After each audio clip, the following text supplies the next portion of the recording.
to take you to Article 244 before I get into the questions, the specific questions of this matter. The Article 224 lays down the objects and the functions of the National Police Service. Honorable CS, I'm very concerned that, number one, under Article 244, sub-articles C and D, the National Police Service is supposed to comply with constitutional standards of human rights and fundamental freedoms of Constitution 2010, and D, to train staff to the highest possible standards of competence and integrity, and to respect human rights and fundamental freedoms and dignity. And I want to remember the police officers who served during our days in the university. Honorable CS, we used to attend the Christian Union in main campus. We would go back to Parklands at night. The people who would escort us in the night were police officers.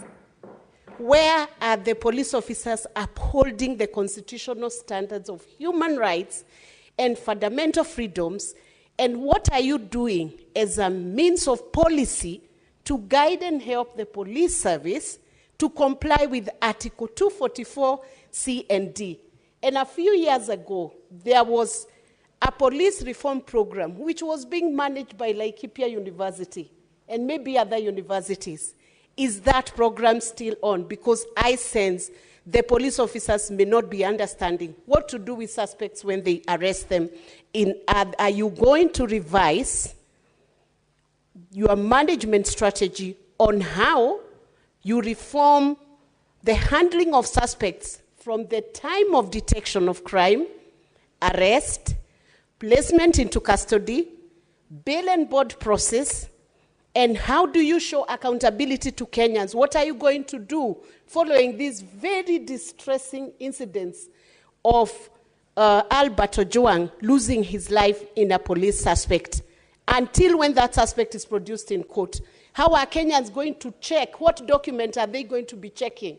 The next time somebody is arrested in a police station, are they going to sign something that they are not beaten? By the time they exit that police station within the 24 hours, what document is that suspect going to be given to show to Kenyan a form of accountability that all has been well when they are arrested? That's one question. And then I come to the specific questions that beg answers and which Kenyans want to hear. Who deleted Albert's X account? And when was it deleted? And what was the reason for that X account being deleted? IPOA, you are the agency investigating these specific aspects.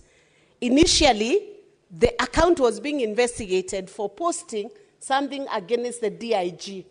But when investigations commenced and Albert eventually lost his life, who deleted Albert's X account?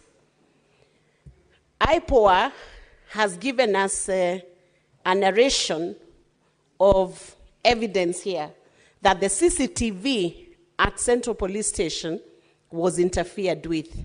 My colleagues have asked who interfered with the CCTV.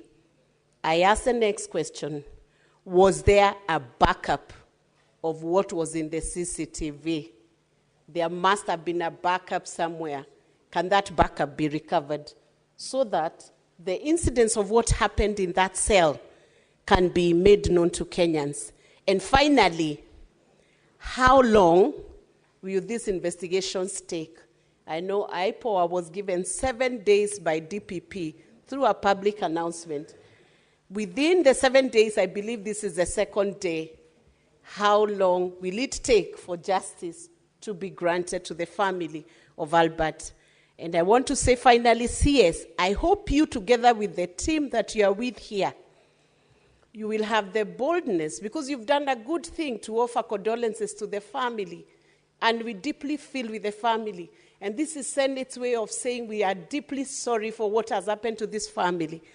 I hope with your team, the same level of hierarchy, you will sit down with Albert's family, and not too long from now, to say how deeply sorry you are for the loss of this young man, and that after sitting with this family, the National Police Service will take full responsibility for this loss, and we'll be able to indemnify this family, not that it will bring Albert back to life, but as a way of showing your remorse.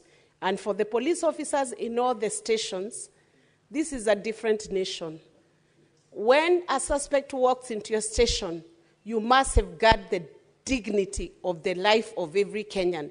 Sometimes people are suspected, yet the court acquits them because they did not commit any crime. So when you're in your stations, you are accountable for the lives of the people who are placed under you. Thank you, Honorable Speaker. Senator Dulo. Thank you, Mr. Speaker. Mr. Speaker, I think the whole country is watching today this proceeding. I know this is a matter that is very serious,